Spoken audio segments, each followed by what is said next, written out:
के साथ रितेश मंगवाना और आप देख रहे हैं द मैंडेट। देखिए कल ही जो है 3 दिसंबर को डॉलर 90 रुपए कुछ पैसे हो गया है और जो रुपया है वो बहुत ही कम हो गया है।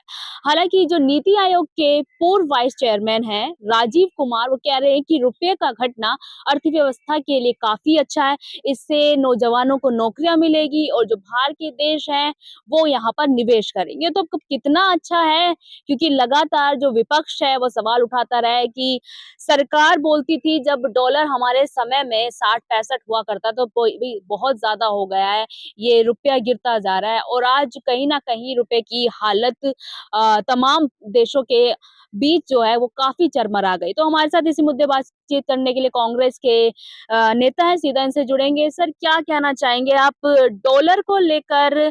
पहले जो बीजेपी सरकार थी वो आप लोगों को घेरती थी कि 65 रुपए डॉलर हो गया, आज 90 हो गया है डॉलर, 90 रुपए कुछ पैसे, और कह रही है कि ये अर्थव्यवस्था के लिए काफी अच्छा है। देखिए, हमारे समय में मोदी जी ही मुख्यमंत्री हुआ करते थे गुजरात के। तो कहते हैं जिस देश का पैसा गिरता है, जिस देश का डॉलर का रेट बढ़ जाता है, पैसा का रेट गिर जाता है, तो जब जब रुपया गिरता है उस देश का साख गिरता है। तो आज मैं पूछना चाहता हूँ कि आपका साख गिरा, कितना गिरा, ये बता सकते हैं प्रधानमंत्री मोदी जी? जब हमारे समय में 48 रुपया मनमोहन सरकार में 2011-12 में, तो इनका वक्तव्य इस तरह का, हम 58 तक पहुंचे और उसके बाद 14 के बाद आज ये शतक लगाने के चक्कर में है। डॉलर 100 रुपया हो जाए और पैसे का वैल्यू खत्म हो जाए। आज नेपाल जैसे देश में एक चाइना का नोट चलने लगा। तो इनका जो रिश्ता है धीरे धीरे खत्म हो रहा है। डॉलर यानी रुपये का वैल्यू खत्म होते जा रहा है, देश का साख गिरते जा रहा है। प्रधानमंत्री अपनी साख बचाने का बात नहीं कर रहे हैं कि अब मैं अपना साख कैसे, दूसरे पे उंगली उठाते, एक उंगली उठाते 3 इंडिकेशन देता है। तो हम पहले आपका साख गिरता था, देश के प्रधानमंत्री पर आप अटैच करते थे उन देश के पूर्व प्रधानमंत्री मनमोहन सिंह जी पर, और आज क्या 90 रुपया 21 पैसा हो गया है, तो आपका साख नहीं गिर रहा है। अभी कुछ ही महीनों के अंदर आप देखेंगे 100 शतक लगा देगा, और शतक लगाने के बाद ये लोग उसका सिल्वर जुबली या गोल्ड जुबली मनाएंगे, क्योंकि इन लोग जैसा बेशरम कोई नहीं है। सत्ता में बैठे जब गिरता है तो नौकरी उसमें देने लगते हैं। अरे नौकरी तो माननीय प्रधानमंत्री 2014 में आए तो 2 करोड़ नौकरी का झांसा दिए, आज तक पूछो कि रोजगार सेक्टर में रुपया अगर गिरेगा तो उसमें देखिए नौजवानों को नौकरियां भी मिलेंगी ना। रुपया गिरेगा तो नौजवानों को नौकरियां मिलेगा। अगर आपके वैल्यू आप 90 जिस डॉलर में काम कर रहा था, उस डॉलर का रेट था 48 रुपया से लेके हम 58 रुपया तक पहुंचे 2014 तक। तो 58 रुपया से आज 90 रुपया से ऊपर हो गया। तो डॉलर, हमारा जो 10,000 सैलरी है, हम डॉलर में कन्वर्ट करेंगे तो 10,000 सैलरी से महंगाई उसी तरह है। हम कोई सामान लेना चाहेंगे तो हमारा डॉलर कितना जाके गिरेगा? तो उसमें जो है निर्यात बढ़ाने की भारत की ज्यादा से ज्यादा गुंजाइश बढ़ेगी, तो इसमें तो फायदा ही फायदा है अगर डॉलर बढ़ रहा है तो। रूस हम डॉलर बढ़ेगा तो हमको क्या फायदा है? हाँ। डॉलर जब रुपया की साख गिरती जाएगी, जो रुपया का आपका वैल्यू नहीं रहेगा। हम कहते हैं कि हमारा सम्मान बढ़ रहा है, अगर गिरने से कोई चीज हमारा सम्मान बढ़े। पहले भी देश के प्रधानमंत्री खोखला भाषण देकर जिस तरह से गुमराह युवाओं को करते रहे हैं, ये देश की जनता को करते रहे। पहले प्रधानमंत्री पे कहा गए, मैं राजीव कुमार की बात कर रही हूँ यहाँ पर। जो नीति आयोग निर्धारित किससे होता है? प्रधानमंत्री से होता है। जो प्रधानमंत्री और लोग बैठे हुए हैं, जो आदेश देते हैं वही लोग बोलते हैं। अब यही प्रधानमंत्री आप नहीं देखी थी, आप लोग कवर भी किए थे कि यही प्रधानमंत्री कहा करते थे जब उस पद पे नहीं थे, तो कि जिस देश का रुपया गिरता है उस देश का साख गिरते जा रहा है। तो उस बात को कैसे डिवाइड एंड रूल खेलने का कोशिश किया जा रहा है? प्रधानमंत्री है, मोदी जी है, तो सब कुछ मुमकिन है। मुमकिन जरूर है। अब तीर्थ स्थल बना रहे हैं अपने आप इसको। पहले वो पीएमओ था, अब तीर्थ हो गया। तो अपने को बायोलॉजिकल प्रधानमंत्री वो मान लिए हैं, तभी तो उनका दर्शन करने जो जाएगा तीर्थ करने जाएगा। संस्कृति को बढ़ावा दे रहे हैं, नाम दे रहे हैं, तो देखिए भाई, दिक्कत होता है, पेट दर्द हो रहा है, दवाई पेट दर्द का दवाई नहीं, पेट दर्द हो रहा है तो उसका दवाई का नाम है बेलारगन। तो कहिए बेलारगन, सुनो ना पहले, अरे पहले बात सुनिए ना। उससे अगर बेनिफिट हो, तीर्थ स्थल रख दे, कर्म भूमि रख दें, कर्तव्य भूमि रख दें, सब इससे अगर बेनिफिट हमारे युवाओं को जॉब मिले, कल कारखाने फैक्ट्रियां निजात हो, और देश में जिस बढ़ती हुई महंगाई, अब डॉलर का बात तो वो देख ही रही है, लेकिन सबसे ज्यादा हमारा देश जो भारत है, कर्ज में लेने वाले में सबसे नंबर 1 पे हो गया भारत। जो हम 54 लाख करोड़ कर्ज था हमारा मनमोहन सरकार 14 के बाद आज जाके पूछिए 1,174 लाख करोड़ कर्ज हो गया। और आप एक पूंजीपति को इतना सारे कर्ज दे रहा हो, जो विदेश में जाकर अपना पूरा व्यवस्था बना रहा है। कल का वो छोड़ के जिस तरह से नीरव मोदी मोहिल चौक से और विजय माल्या गए, आज तक पकड़ के नहीं लाए प्रधानमंत्री। तो प्रधानमंत्री जी की बातों पर भरोसा धीरे धीरे खत्म हो गया है। वो किस संस्थाओं पर भरोसा मोदी जी करते हैं, देश के जनता पर भरोसा नहीं करते हैं। देश के जनता पे बुलडोजर चलता है, देश के गरीबों पे बुलडोजर चलता है, देश के जनता को खाली कहते हैं। प्रधानमंत्री कहते हैं ये विपक्ष जो है ड्रामे करता है, ड्रामेबाज। देखिए ड्रामा कौन करता है? सदन नहीं चलने दे रहे। देखिए सदन में चर्चा गरीबों को होना चाहिए कि नहीं? आप 81 करोड़ तो गरीबों की चर्चा कीजिए ना, एसआईआर की चर्चा क्यों कर रहे हैं? एसआईआर का क्यों नहीं? गरीब नहीं हुए। जो बिहार में 65 लाख वोट कहा गया, ये कहकर काटा गया कि सब विदेशी हैं, तो आंकड़ा में चुनाव आयोग बताया, क्या बताया? एक भी विदेशी बताया तो आप बताइए, आप अपने माध्यम से, कि एक भी विदेशी नागरिक का नहीं वो डाटा दिया। वो लोगों को किसी को मृत घोषित कर किसी को यहाँ अवैध, किसी को यहाँ है नहीं करके काट दिया। जानते हैं कि बिहार के लोग पलायन से मजबूर है, कोई जाकर हरियाणा बसा है, कोई दिल्ली बसा है, कोई गुजरात बसा है, कहीं जा जाके अपनी जीविका के लिए, जीवोपार्जन के लिए बाहर गया हुआ है, उसका वोट काट दिया गया। चुनाव में जाता है आदमी तो उसका वोट, जो वोट 24 ने देकर सत्ता में आपको पहुंचा है, अभी गया तो विधानसभा में वोटे नहीं है। तो चुन के वोट काटा गया, विपक्ष का वोट काटा जाता है, एक टारगेट सेट किया जाता है, इतना वोट इनका काट दो, इस जातियों का काट दो, SC ST OBC EBC का वोट काट दो, ताकि ये लोग वोट भाजपा को नहीं देते हैं, इनको काट दो। तो ये टारगेट बना के चुनाव हो गया। SIR कराओ, उसका हमको विरोध नहीं है, SIR होना भी चाहिए, लेकिन SIR के माध्यम से BLO देखो 35 BLO का आत्महत्या कर लिए, मौत हो गया, हार्ट अटैक हो गया, उनके परिवार। सरकार जिम्मेदार है? सरकार जिम्मेदार है, सरकार नहीं, चुनाव आयोग जिम्मेदार है। कि बिना तथ्यों का, बिना ट्रेनिंग का, बिना कर्तव्य निष्ठा की बात करते हैं। आपको आपके बारे में, माइक के बारे में, आपके कैमरे के बारे में जानकारी नहीं रहेगा, आपको न्यूज का कुछ एक्सचेंज नहीं रहेगा, मालूम नहीं रहेगा, तो आप कैसे क्वेश्चन कर सकते हैं? तो BLO कई ठो है, उनको ट्रेनिंग नहीं हुआ, ट्रेनिंग होकर प्रॉपर तरीके से क्या करना है। अचानक आप जैसे अचानक देश का प्रधानमंत्री करते हैं ना, अचानक कोरोना काल में देखी होंगी कि लॉकडाउन लगा दिए 12 बजे रात को, अचानक नोटबंदी कर दिए, GST लगा दिए, ये सब अचानक 12 बजे रात वाले हैं। 12 बजे रात के अंधेरी रातों में दिया तेरे हाथों में थमाने वाले हैं। तो ये हमारे देश के प्रधानमंत्री हैं कि अंधेरी रातों में दिया तेरे हाथ में। तो ये रौनक दिखाते हैं, लेकिन 12 बजे अंधेरा रात में।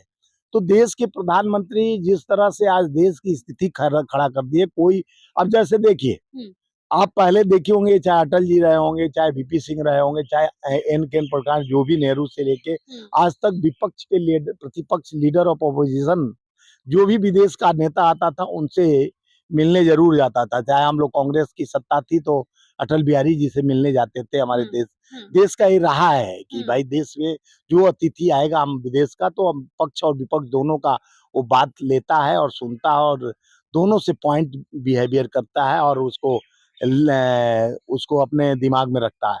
तो यहाँ जब से मोदी जी एक क्यों हम द्वितीय नहीं, मैं हूँ दूसरा कोई नहीं है, यही अहम एक क्यों अहम के चक्कर में देश को सनातन और धर्म के नाम पर जिस तरह से बात किया जाता है। अब बताइए, RSS के पार्किंग के लिए 1400 साल पुराना मंदिर जिसको अवैध बताकर तोड़ा जा रहा है करोल बाग में, जो उन्हीं की परंपरा से, नाथ प्रबंध जो उत्तर प्रदेश के चीफ मिनिस्टर है, उन्हीं के परंपरा से आता है, और उसको तोड़ा जा रहा है। तब हिंदू खतरे में नहीं है, धर्म खतरे में नहीं आते हैं। जब भी देश में चुनाव आते हैं तो हिंदू भी खतरे आ जाते हैं और धर्म भी खतरे में आ जाता है। तो देश के प्रधानमंत्री एक एजेंडा चलाते हैं, एक रहो सेफ रहो, कटोगे तो बटोगे, मंगलसूत्र, मुजरा, राइफल, कट्टा, ठाए ठाए। अरे देश में उन्नति प्रगति की बात बताइए, विजन बताइए कि आपका विजन क्या है। आप जॉब कैसे दोगे? आप स्किल डेवलपमेंट की बात कहते, स्किल कहाँ हुआ? कैसे आप कहते हो अपना देश का अपनाओ, विदेशी चीज को छोड़ो? आप तो आप खुद ही नहीं अपनाते हो। तो देश को आप अपनाओगे, आपका देखेगा, हम संगत से गुण होता है, संगत से गुण जात। झांकी रही भावना जैसी हरी मूरत देखे तीन तरह आपको देखेगा। आप देश के प्रधानमंत्री हैं, बायोलॉजिकल है, नॉन बायोलॉजिकल है, अवतारी पुरुष प्रधानमंत्री है। देख लेंगे ना, प्रधानमंत्री बोल रहे हैं आप मौसम का मजा लीजिए सर। वो तो मजा ले रहे हैं, आप देख रहे हैं 4 दिन से मैं कष्ट झेल रहा हूँ। पूरा कफ से सीने जकड़ चुके थे, आवाज बंद हो गया था 2 दिन पहले मेरा, किसी तरह काढ़ा पीकर और कई दवाइयाँ खाकर एल्थ्रोमाइसिन और कितना, तो जाकर आज सांस बाहर आया। अच्छा। तो आप लोगों के सामने मैं आया हूँ। तो जहर हम लोग पी रहे, उनके तो कोरोफाइट लगा हुआ है घर में, एकदम ऑक्सीजन लगा हुआ, वो निकलते हैं मैं विदेशी गाड़ी से, ऑफिस जाते हैं, ऑफिस से आते हैं, फिर पैक, फिर उनके लिए सारा व्यवस्था है। आम जनता हम लोग जैसे लोगों के लिए तो कोई व्यवस्था, आपके लिए भी व्यवस्था नहीं है। रेखा गुप्ता करा तो रही है, सैनिटाइजेशन करा रही है हर जगह। कहाँ आपको लग रहा है? आप दिखाइए ना कहीं करा रहे हैं तो, आप यहाँ देखिए कहीं बाहर चलिए। ये गलत भावना है, इन लोग क्या है, इनको जहर नहीं लगता है। यही आप पार्टी की सरकार थी तो जहर फैल रहा था, अब इनकी सरकार है तो मौसम का मजा लीजिए। ऐसे प्रधानमंत्री जो जहर में मजा लेने की बात करते हैं तो समझ जाइए एक गैर जुर्माना हरकत है। और देश का प्रधानमंत्री इस तरह का हरकत करते हैं तो देश पर क्या बीतता है। और देश के आज बुजुर्ग, आज महिला और युवा बच्चे बीमार पड़ रहे हैं, हॉस्पिटलों में लाइन लग रहा है, और उसके बाद भी मौसम का मजा लेने की बात करते हैं। तो देश ऐसे दुर्भाग्यपूर्ण और ऐसे सोचने वाले प्रधानमंत्री पैदा किया है, जो पैदा नहीं हुए हैं, जो आसमान से टपके हुए हैं, जो तीर्थ स्थल पीएमओ को बना चुके हैं। अब का बदलेंगे, नाम बदलने से अगर रोजगार मिलता है, धर्म के नाम पर रोजगार मिलता है, तो हम धर्म का जयकारा करते रहेंगे। रोजगार दे दो भैया, जो 2 करोड़ कहे थे 12 साल में 24 करोड़ हो गए। माननीय प्रधानमंत्री आपको 24 करोड़ नौकरी का वास्ता, और 15 लाख खाता में आपके भी आ जाए, हमारे भी आ जाए, कुछ दिन हम लोग मौसम का मजा लेने चले कहीं भाई। 15 लाख आया नहीं, मौसम का मजा किस पे लेंगे? आपके पास तो विदेशी गाड़ियां हैं, विदेशी सूट वूट है, और कुछ मजा बिगड़ता है तुरंत विदेश का यात्रा करना चल रहा है। साथी ऐप को लेकर काफी विपक्ष जो है हल्ला देखिए करता हम लोग रहा। इसमें विरोध किए और उसका असर हुआ, ये वापस लेना पड़ा। ये असर है विपक्ष का, ताकत का। जानते हैं विपक्ष मद्दई लाख बुरा चाहे, क्या होगा वही होगा जो मंजूर खुदा होगा। विपक्ष के राहुल गांधी जी बब्बर शेर हैं, राहुल गांधी जी दहाड़ते हैं तो ये पिछले गली से निकल जाते हैं। इनके पास कोई विजन नहीं है साक्षात्कार करने के लिए, और सामने आंख में आंख डालकर ये बात नहीं करते हैं। चोरी चुपके मोहब्बत का इजहार करते हैं और कहते हैं कि ये देश के सब बेरुखी करने वाले गद्दार हैं। देश के, अगर देश इनके लिए हो रहा था तो देश में इस तरह का मौसम में भी मजा लेने की बात करते हैं, जहाँ रोग हर रोड पे रोग फैल रहा है और लोग जड़ित हो रहे हैं, सांस लेना दुब्बर हो गया है, वहां मजे की बात कही जा रही है। न रोजगार है, न पैसा है, न व्यापार है, खाली तिरस्कार है, उसके बाद मजा कैसे लेंगे? तो देश के सत्ता में बैठे हुए प्रधानमंत्री जी से आग्रह है कि सत्ता का सुख आप भोज कर मजा तो ले रहे हैं, विदेश के नीतियों दौड़ा लगा रहे हैं। कभी जब यहाँ मौसम खराब होता है तो विदेश का यात्रा इनका हो जाता है। तो ये राहुल गांधी ने एक सवाल भी उठाया कि जब भी बाहर से कोई वो बात मैं बता रहा था। फॉरेन के डिग्निटरीज आते हैं, कोई भी आता है, जैसे अभी पुतिन आने वाले हैं, तो उन्हें कहते हैं एलओपी को मिलने नहीं दिया जाता। आप नियम देखी होंगी, मैं नेहरू जी से लेकर अभी अटल बिहारी जी तक, और तमाम जब से मोदी सरकार आई है तब से ये नीति बदल दी गई है कि विपक्ष से मिल लेंगे तो इनकी पोल खुल जाएगी। विपक्ष पोल खोलने थोड़ी ना जाएगी, ये डरपोक लोग हैं। जो डरता है वही नहीं आगे करता है। ये डर रहे हैं कि विपक्ष, देखिए एलओपी को तो मिलना जरूरी है। जो भी देश में आता है हमारा अतिथि, आपके लिए है तो देश के लिए है, तो देश के लिए है तो विपक्ष के लिए भी है। हम विपक्ष जीत के आए हैं तो देश के यानी लोगों के वोट के बल पर जीत के, देश के कार्य करने के लिए जीत के आए, पूरी खाने के लिए नहीं आए। तो हमारा भी उतना ही दायित्व बनता है जितना आपका दायित्व बनता है। आप देश के लिए अगर करते हैं तो हम भी करने के लिए आपका सहयोग करते हैं। हम विपक्ष में रहकर आवाज उठाते हैं, गरीबों का, आम आवाम का, किसान का, मजदूर का, सबका तकलीफ को आपके सामने रखते हैं। मोदी जी भी तो आवाज उठाते हैं। नहीं, मोदी जी तो सत्ता में दिल में बसते हैं सारे। वो तो दिल में बसते, दिखता है कि दिल में कौन कौन बसती है कि बसता है, ये सब दुनिया दिखता है। वो जब मजा लेने की बात करते हैं तो मजा तो प्रधानमंत्री ले रहे हैं मौसम का, उनको तो दिखता है। उनकी रात चांदनी और दिन चमक रहा है, वो तो देश को चमका रहे हैं। आज पुतिन जी भी आ रहे हैं तो वो भी देख लेंगे कि हमारा भारत गौरवशाली किस तरह का जहर पी पी के रह रहा है, और देश में जहर की जौजाल है, और ये इनका मोदी जी का भौकाल है। यही तो इनका ताल और ताल पे हाल है और मजे लेने का काल है। अब मैं चाहूंगा कि देश के लोग अब भी समझे कि रोजगार की बात करने वाले प्रधानमंत्री देश को बेरोजगारी की ओर ले गए, काला धन लाने की बात कहकर गरीबों को कंगाल करते गए। बुलडोजर चलाना चाहिए अडानी पर, तो बुलडोजर चढ़ाते हैं गरीबों पर।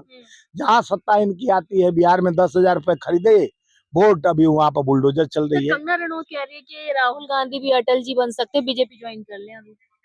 मैंने करना ना रहा तक बोलती थी मेरे पिताजी कांग्रेसी थे, हम अवैध रूप से आ गए हैं भाजपा में, और बीजेपी ज्वाइन क्या करना है। कांग्रेस से सब निकले हुए अवैध लोग हैं, और जिनको जिनको मोदी जी का छत्र लेना था वो ले लिया, और मोदी जी की छतरी के नीचे कंगना रनौत का रिश्ता तो मोदी जी के साथ है ना, उसको भाजपा के साथ नहीं है। मोदी जी कहती थी मोदी जी हमारे भगवान है, मोदी जी जब से आए हैं तो देश 14 के बाद आजाद हुआ है। वो गुलामी आजादी के बारे में नहीं जानती है। देश के प्रथम प्रधानमंत्री सुभाष चंद्र बोस को बताती, पहले उसका ज्ञान अर्जित कर ले और तब विज्ञान के बारे में। अदाकारा है, आप कह रहे हैं अदाकारा तो ठुमका लगाना और देश के कानून व्यवस्था संविधान को समझना बहुत बड़ी बात है। संविधान के धारणाओं को पूछिए, बुला दीजिए कंगना जी को, हमारे साथ जवाब देते। सांसद हो जाना, देखिए अब एक तो बिहार में कहा ना खेसारी लाल लड़े तो उनको नचनिया गाने कर रहे थे, ये कौन है? ये नचनिया गानिया नहीं आते हैं लोग, तो ये लोग का टोला बना के खेला खेल रहे हैं। इन लोग से संविधान के बारे में और देश के लोकतांत्रिक व्यवस्था धारणा को बता पाएंगे? ये लोग देश को नहीं, ये लोग एक चलचित्र से आए हुए हैं, ये चलचित्र सबको समझते हैं। चलचित्र से नहीं चलने वाला भैया, कर्मण्य से वाधिके माँ फले सुख है, कर्म भूमि है, कर्म योग से चलना है। वहाँ गई थी इनके यहाँ, आपदा आया था तो वहां भी कह रहे थे हमारा होटल चल रहा था, हमारा भी इस समय बंद हो गया, हमारा नाश्ता बंद। एक सांसद है वो भी नचनिया गया ने जो 5 समोसा का भाव पूछ रहा था संसद भवन में, तो ये लोग का समोसा गायब हो जाता है, किसी का स्टॉल नहीं चल पाता है, तो वो हिसाब किताब संसद भवन में करते हैं। ये देश के गरीबी हटाने की बात नहीं करते हैं। 5 रुपए का समोसा वही समोसा मिलता है, वो 5 स्टार को दे तो रहे ना 5 लाख 81 लाख, वो 5 नहीं चाहिए, 80 करोड़। हाँ, 81 करोड़ 31 लाख लोगों को 5 किलो राशन नहीं चाहिए। जहाँ आपके 14 तक 40 करोड़ गरीब थे, अब 81 करोड़ 31 लाख को आप राशन दे रहे हो, तो समझो 81 करोड़ 31 लाख गरीब हो गए। तो देश में गरीबों की संख्या बढ़ते जा रही है, अमीर अमीर होते जा रहे हैं। गरीबों को आर्थिक व्यवस्था कीजिए, उनको रोजगार दीजिए, उनके बच्चों को रोजगार दीजिए, नौकरियां दीजिए। वैकेंसी में ताला लग चुका है, सारे कल कारखाने फैक्ट्रियां खुली हुई है, लेकिन उसमें वैकेंसी नहीं है, सब प्राइवेटेशन हो गया है। सब इस तरह का व्यवस्था होने से देश में भुखमरी और अपराध बढ़ते जाता कह है। रहे हैं ना मोदी जी विश्व गुरु बन रहा है, विश्व गुरु दिख रहा, उन्हीं को दिख रहा है। जब काले चश्मे लगाकर आदमी तो विश्व गुरु क्या कल्पना करता है।